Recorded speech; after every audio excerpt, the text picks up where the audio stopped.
आज तो इस अवसर पर स्वर्गीय सहवाल गुप्ता जी की धर्मपत्नी डॉक्टर वासी गुप्ता जी हैं,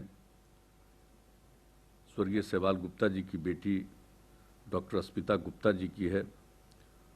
उपस्थित हैं सहवाल गुप्ता जी के दामाद सौरभ चक्रवर्ती जी हैं और इस पूरे कार्यक्रम का आयोजन आद्री के जो डायरेक्टर हैं प्रभात घोष जी हैं। बहुत लोगों ने अपनी बातें रखी हैं और बहुत लोगों की बात को सुनने का मौका मिला। हम लोगों के साथ जब से सहवाल गुप्ता जी से रिश्ता है उससे काफ़ी पहले से अनेक लोगों का रिश्ता रहा है जिन्होंने आज अपनी बात कही है और सचमुच आज देख करके मुझे बहुत अच्छा लगा है। और अभी बहुत दिनों के बाद हम फिर आज प्रोफेसर अमर्त्य सेन को सुन रहे थे। प्रोफेसर अमर्त्य सेन ने बिहार के लिए जो भी काम किया ये बहुत लोगों को मालूम है। जो नालंदा यूनिवर्सिटी की स्थापना की गई उसमें भी उनका कितना बड़ा सहयोग था और उसके चांसलर भी वो रहे। और इसके बाद जो हम लोगों ने बिहार म्यूजियम की स्थापना की है, ये अंतर्राष्ट्रीय म्यूजियम बना है, उसमें उनके बहुत ज़्यादा सुझाव मिले और इस प्रकार से अनेक चीज़ों में उनका हमेशा से सहयोग मिलता रहा है।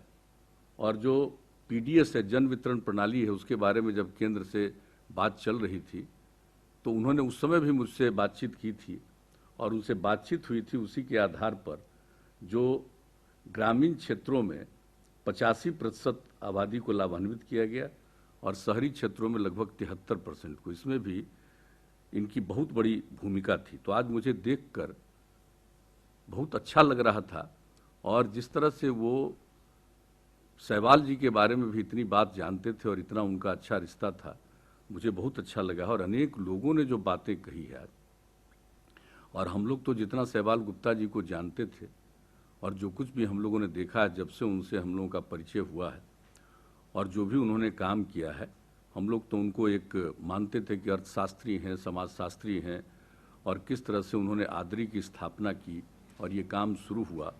और अभी जो आद्री के डायरेक्टर उन्होंने भी बताया 91 से ही ये काम शुरू हुआ और इसके बाद कई प्रकार का उन्होंने काम करना शुरू किया। जब हम लोगों से उनकी बातचीत हुई, उनसे अनेक विषयों पर चर्चा हुई और उसके बाद जो हम लोगों ने अनेक चीज़ों में उन्हें भी शामिल किया, उनके विचारों का लाभ उठाया और उनकी राय भी बहुत चीज़ों पर ली है।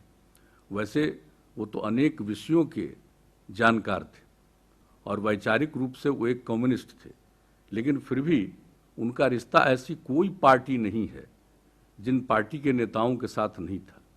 वो सब के साथ एक अलग तरह से संबंध रखते थे और बिहार के विकास को लेकर के, बिहार के लिए क्या किया जाना चाहिए, इन सब चीज़ों के बारे में उनकी अपनी एक राय रहती थी। तो हम लोगों ने तो काफ़ी कुछ किया और उनका जब देख रहे थे कि इनका जो अप्रोच है, इनकी जो जानकारी है, इसको देखते हुए हम लोगों ने यहाँ भी, आप सब जानते ही हैं कि हम लोगों ने यहाँ पर सब काम कराना शुरू किया था।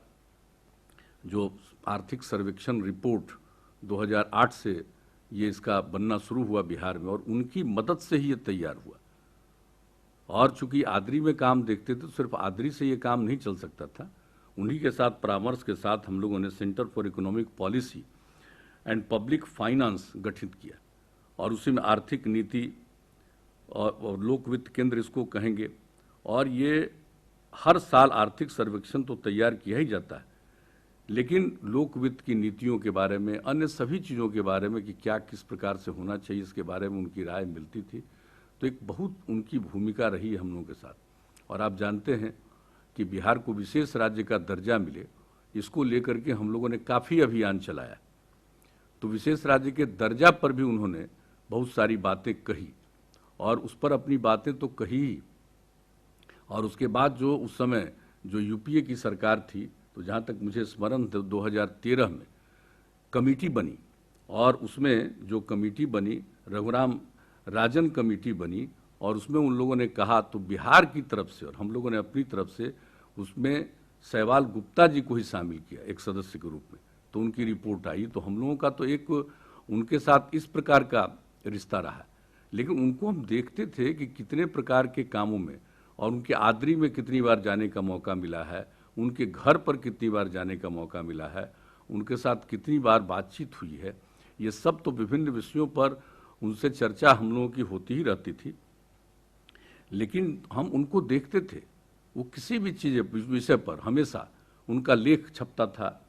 प्रेस और प्रिंट और इलेक्ट्रॉनिक मीडिया जो कुछ भी हो, सबके साथ उनकी जो बातचीत होती थी, और वो अपना लेख लिखते थे, अपना वक्तव्य उनका आता था। तो इन सब चीज़ों पर कौन सा ऐसा इशू है, कोई भी विषय आता था, हर विषय पर उनसे यहाँ के जो भी मीडिया के लोग हों या देश के मीडिया के लोग हों, उनसे बातचीत करते थे। कोई भी आदमी अगर बिहार के बारे में कुछ बातचीत करने आता था या बिहार के बारे में कोई जानकारी लेने आता था, तो निश्चित रूप से हम देखते थे कि वो जरूर सहवाल गुप्ता जी से भी बातचीत करता था, हर बिंदु पर, हर इशू पर। उन्होंने किस विषय में अपना इसके लिए अनुसंधान नहीं किया, इस पर अपना वक्तव्य नहीं दिया, जो कुछ भी था सब तरह से वो काम करते रहे। और जो हम लोगों ने बनाया centre for economic policy and public finance, उस पर हमेशा बातचीत करते थे कि कैसे इसको और बेहतर करने के लिए किस तरह से और लोगों को इसमें बहाल करना चाहिए। सारी चीज़ों पर, एक एक चीज़ पर बात करते रहते थे। और किस तरह से आर्थिक सर्वेक्षण रिपोर्ट, जिसकी चर्चा और अन्य लोगों ने भी चर्चा की, और अभी भी एक व्यक्ति चर्चा कर रहे थे कि भाई यहाँ का जो आर्थिक सर्वेक्षण का रिपोर्ट आता है वो बहुत अच्छा होता है और सबसे बेहतर होता है।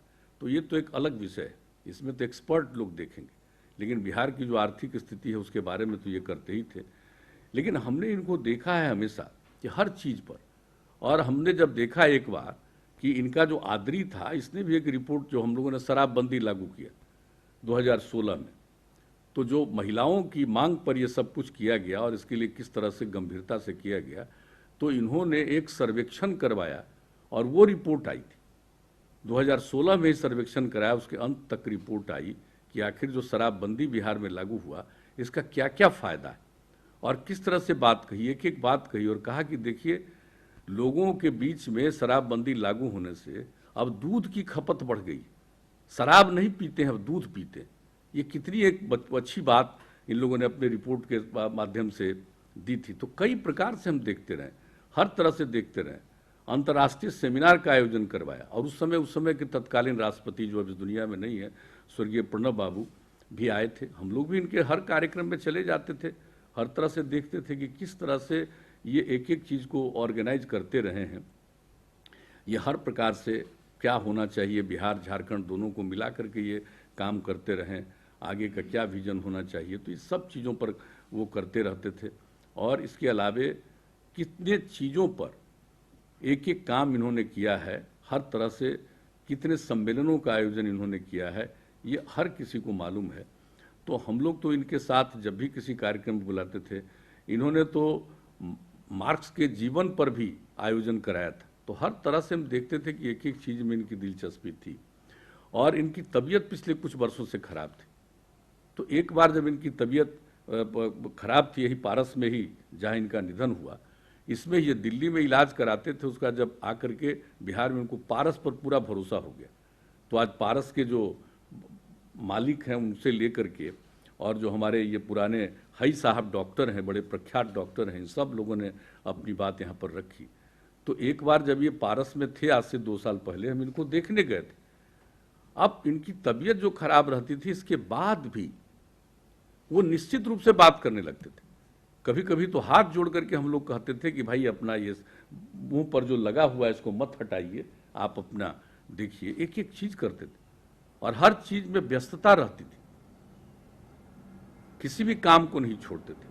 तो ये सब बातें तो उनकी थी, और सब लोगों के साथ उनका, विभिन्न तरह के लोग थे, सबके साथ उनका अच्छा संबंध, अपनी बात रखते थे, किसी के साथ इनका व्यवहार खराब नहीं होता था।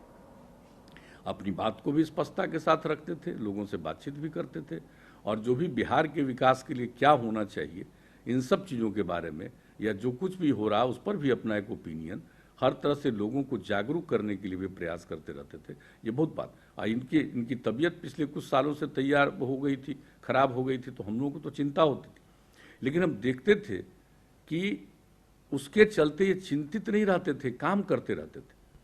और जब भी उनसे मिलने का मौका मिलता था तो हम देखते थे कि भाई ये आदमी को कितना कॉन्फिडेंस है अपने मन में, और हर प्रकार से ये काम करते रहे, अभी भी करते रहे। अब इस बार तो कुछ समय से वो तबीयत उनकी खराब थी, हम लोगों को तो मालूम नहीं हुआ था। अब ये जो पूरा का पूरा ये कोविड का दौर चल रहा है, कोविड-19 का, इसमें तो फिर लोगों के साथ उस प्रकार से मिलना जुलना भी नहीं है। लेकिन इस बार जो पता चला, अंतिम दिन हम लोगों को मालूम हुआ। और जो उनकी पुत्री से भी बातचीत होती रही, जो हमारे डॉक्टर हई साहब हैं वहाँ के, उनसे भी बातचीत की, सब तरह से बात हुई। लेकिन हम लोगों को जब से मालूम हुआ तब से तो उसी पर देखते ही रहे, और कितना दुखद हुआ। हमको तो लगा कि जरूर ठीक हों, यही प्रार्थना कर रहे थे। लेकिन उसी दिन कुछ ही घंटे के अंदर 7 बजे के बाद ही उनके निधन की जानकारी मिल गई। इतना दुख हुआ। अब वो नहीं रहे, ये तो एक दुखद बात है। और जितना उन्होंने काम किया, आप सब लोग देश और विदेश से कितने लोग इसमें शामिल हैं, कितनी बड़ी बात है कि जो कुछ भी करते थे, जो भी उनका संपर्क था, संबंध था, ये सब कुछ हुआ। हम तो यही आग्रह करेंगे, और जो कुछ भी हम आज सुन रहे थे, भाई आदरी में तो इतनी क्षमता है, ये निश्चित रूप से उन्होंने आदरी की स्थापना की। आप सब लोग एशियन डेवलपमेंट रिसर्च इंस्टीट्यूट को खूब अच्छे ढंग से आगे भी जरूर चलाते रहिएगा। और जिस तरह से लोगों का उनसे संपर्क था, आप उन सब लोगों के साथ संपर्क रखते हुए और भी जनहित में जो कुछ भी काम होना चाहिए उसके लिए जरूर परामर्श देते रहेंगे। और जिस तरह से आज आदरी की तरफ से ये सारा कार्यक्रम जो किया जा रहा है, घोष जी, जिस तरह प्रभात घोष जी, उनसे भी कई बार बातचीत करने का मौका मिला है, तो प्रभात घोष जी भी जितना अच्छे ढंग से चला रहे हैं। लेकिन एक ही बात हम प्रभात घोष जी को कह देंगे कि अभी उन्होंने कहा कि मैंने कहा कि हम बीच में ही बोल देंगे और हमको लास्ट में बोलना था। ऐसी बात नहीं है। ये स्वर्गीय सहवाल जी की लड़की ने ही हमारे प्रिंसिपल सेक्रेटरी साहब को फ़ोन किया कि वो चाहें तो पहले, हमने कहा जैसा वो चाहें, तो आपने पहले ही हमको कहने का मौका दिया, तो हम इसके लिए धन्यवाद देते हैं। लेकिन कोई मेरी इच्छा नहीं थी कि हम ही बीच में बोल दें, लेकिन ये आपने हमको बोलने का अवसर दिया, हमने अपनी बात कही है। हम लोग तो हमेशा उनको न सिर्फ याद करते रहेंगे, बल्कि जिस तरह से आज आपने इतना बढ़िया आयोजन और सब लोगों ने अपनी बात कही है, हम तो चाहेंगे कि उनके बारे में कि भाई जो भी वो लिखते रहे उसको भी पब्लिश करना चाहिए। और आज जितने लोग उनके बारे में जितनी अच्छी अच्छी बातें कह रहे हैं, सब जगह के लोग, इन सब लोगों को हम तो यही आग्रह करेंगे आदरी को कि एक प्रिंट जरूर कर लीजिए एक साथ, ताकि नई पीढ़ी को मालूम हो। और देखिए, आज के नई पीढ़ी को सब चीज़ों का ज्ञान होना चाहिए। आज जितने लोग बोल रहे हैं, सबका पूरा अनुभव है। हमारा यही आग्रह होगा कि नई पीढ़ी के लोगों को एक एक चीज़ की जानकारी हो, आज बहुत ज़रूरी है। इन दिनों जो एक दौर चला है, एक तरफ तो बहुत अच्छा काम होता है और एक तरफ काम बुरा होता है। तो एक जो चल रहा है दौर, ऐसी स्थिति में नई पीढ़ी के बीच में इन बातों को जरूर बताना चाहिए। और सोशल मीडिया के दौर में जो एंटी सोशल एक्टिविटीज़ हो रही है, सोशल मीडिया का एक पॉजिटिव काम भी है और एक निगेटिव काम भी होता रहता है उसके माध्यम से। तो ये सब चीज़ तो जानते हैं कि सब कुछ चलता रहता है। ऐसी स्थिति में हम यही आग्रह करेंगे, और हम लोगों का जो भी सहयोग अपेक्षित होगा, हम लोगों का सहयोग मिलेगा, क्योंकि उनके विचारों को नई पीढ़ी के लोगों तक पहुंचाने के लिए जरूर इन सब चीज़ों को एक साथ प्रसारित करिए। और लोगों को जब पता चलेगा, और इतने लोग, इतने बड़े बड़े लोग, इतने विशेषज्ञ लोग हम सब लोगों का देख रहे हैं। मुचकुंद दुबे जी को भी अभी हमने सुना, उनसे भी बातचीत करने का कितनी बार मौका मिला है। आज हम उनकी बात भी सुन रहे थे। क्या एक एक लोगों ने, जिनको हम जान रहे हैं, उनकी हम चर्चा कर रहे हैं, और अनेक लोगों को जिनके साथ हम लोगों की कोई बातचीत नहीं हुई है, लेकिन उन लोगों ने जितनी बातें कही है, इन सब चीज़ों को देखते हुए नई पीढ़ी के लिए कितना अच्छा काम किसी व्यक्ति ने किया है। सहवाल जी ने इतना अच्छा काम किया, सहवाल गुप्ता जी ने, तो ये सब लोगों तक खबर पहुँचे, इसके लिए ज़रूर प्रयास करना चाहिए। और उन्होंने जो काम शुरू किया है, इस काम को आगे रखना चाहिए। और हम लोगों का जब तक हैं, जीवित हैं, तब तक हमारी तरफ से जो भी सहयोग संभव है वह सहयोग हम लोग करते रहेंगे। और ऐसे व्यक्तियों को, इनका जन्म बिहार में हुआ, बेगूसराय में हुआ, और जो इनका पुराना रिश्ता हम सब लोग जानते, तो ऐसे लोगों को, बिहार में के व्यक्ति को इतना ज़्यादा दुनिया भर के लोगों से अनुभव, संपर्क और लोगों का उनके बारे में एक ओपिनियन, तो ये कितनी बड़ी बात है। तो बिहार के तो बहुत ही महत्वपूर्ण व्यक्ति यहाँ जन्मे, जिन्होंने अपना सब तरह से अपने विचारों को रखा, अपने ढंग से अनेक काम किया। इसके लिए हम सब उनके प्रति तो अपना आदर प्रकट करते हैं और निश्चित रूप से आदरी को इस काम को आगे जारी रखना चाहिए। और हम लोग तो ये भी चाहेंगे कि हम लोग का सेंटर फॉर इकोनॉमिक पॉलिसी और पब्लिक फाइनेंस है, ये काम जारी रहना चाहिए। और अभी जो हम लोगों के सरकारी जो अधिकारी हैं, उन लोगों ने भी अपनी बात कही थी, इन बातों को तो बता दिया। तो हम लोगों का तो पूरा सहयोग और सब लोगों का पूरा सहयोग इनके बारे में मिलेगा। तो इन्हीं शब्दों के साथ मैं आप सब लोगों को इस बात के लिए मैं अभिनंदन करता हूं कि सब लोग उनके बारे में अपनी बात जो कह रहे हैं इसके लिए, और उनके प्रति तो हम पूरे तौर पर अपनी श्रद्धांजलि अर्पित करते हैं और अपनी बात समाप्त करते हैं।